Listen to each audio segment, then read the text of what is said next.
Peoples party वालों को भी कहना चाहता हूं कि तुम इतनी बड़ी बड़ी बातें कह रहे हो, ऐलान करो, ये ऐलान करो कि कल कुछ भी हो जाए तुम हमारे दरवाजे पर वोटों की भीख मांगने नहीं आओगे।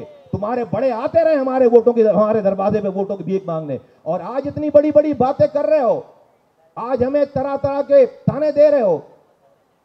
अभी कल की बात है कि तुम्हारे बड़ों ने यही किया, नसरुल्लाह बाबर ने हमारे एक एक दिन में 20-20 साथी शहीद किए। आज तो तुम जुबान से बातें कर रहे हो। तुम अपनी पुलिस के जरिए गोलियां मारते थे 20-20 लोगों को, लेकिन उसके बाद क्या हुआ?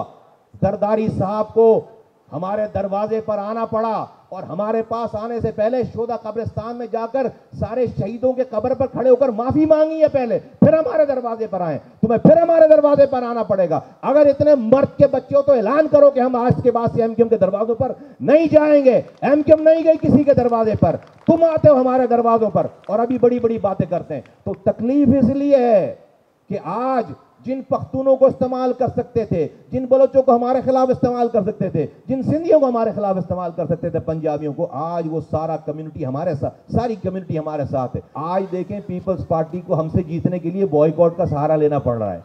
आज जमात इस्लामी को हमसे जीतने के लिए बॉयकॉट का सहारा लेना पड़ रहा है। अपने काम नहीं बता पा रहे, हम क्या कह रहे हैं? हम कह रहे हैं इस दफा बॉयकॉट की आवाज आ जानी चाहिए। दूध का दूध, पानी का पानी हो। हम चाहते आए, आवाज आए, बॉयकॉट की आवाज आए, और फिर हम इलेक्शन लड़ेंगे इंशाअल्लाह ताला।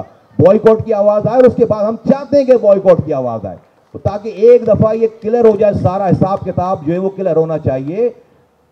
आज जो हाफिज नईम साहब ये कह रहे हैं कि सारा वोट तो लंदन का है, ये मैं उनको ये कहना चाहता हूं कि आज अगर वो चल फिर रहे हैं ना, तो हमने इस लंदन के सेटअप को खत्म किया। तो जब आराम से चल फिर रहे हैं, बैनर लगा रहे हैं, वरना ये लंदन का सेटअप रहता तो ये बैनर की जगह लिखा होता मरहूम बड़े अच्छे आदमी थे, बरसी मनाई जाती इनकी। यहां पर फारिग हो चुके थे, अब इतने बैनर लगाने पे वो लंदन वाले फारिग कर चुके थे अब तक इनको। हमें दुआएं दें।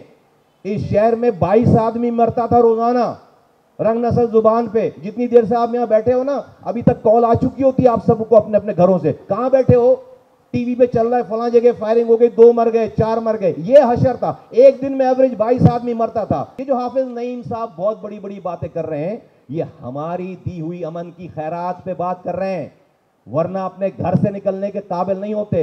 अब तक जितनी उन्होंने तस्वीरें लगा ली है ना, इतनी तस्वीरों पे लंदन वाला उनको कहीं और पहुंचा चुका होता।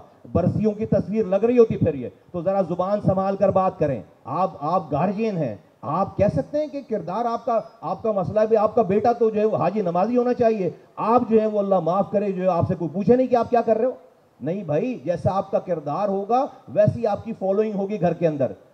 जैसा आपका किरदार होगा, जिस बाप का, जिस पेरेंट का किरदार होगा, उसी की फॉलोइंग होगी घर के अंदर। आज वरना बच्चे क्या कर रहे हैं, अगर आप बच्चों की हिस्ट्री मालूम करेंगे, हमें वाकयात हमारे पास आते हैं, कहीं कुछ अफसोस करने की जरूरत नहीं है। चेक करो कि बाप क्या कर रहा है, चेक करो कि घर वाले क्या, 1 मिनट में पता चल जाएगा, 1 मिनट में पता चल जाएगा।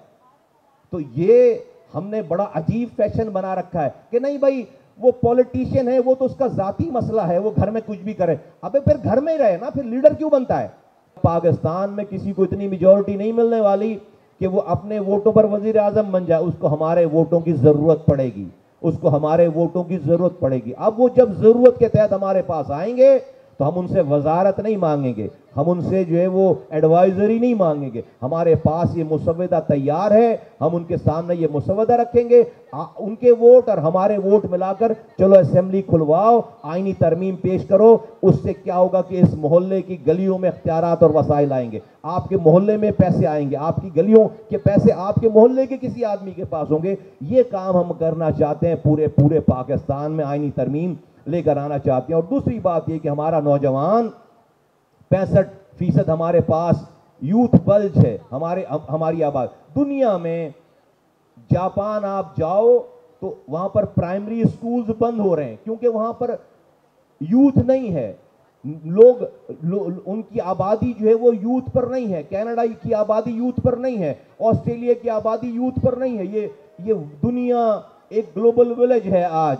अगर आज हमारे पास नौजवान है तो जहां पर नौजवानों की जरूरत है हम उनकी जॉब्स को हासिल कर सकते हैं, लेकिन आज हम नहीं कर पा रहे। क्यों? क्योंकि हम अपने नौजवानों को वो तालीम नहीं दे पा रहे जिसकी दुनिया में जरूरत है। हमारे इदारे, हमारी यूनिवर्सिटीज, कॉलेजेस बेरोजगार लोगों की फैक्ट्री बन चुकी है। बेरोजगार लोग पैदा करने की फैक्ट्री बन गई है। हमारे तालीमी इदारे बेरोजगार लोग पैदा करने की फैक्ट्रीज बन गई हैं। हमें वो तालीम देनी है अपने नौजवानों को, वो तालीम देनी है जिससे वो दुनिया में जाकर अपने लिए जॉब ले सके।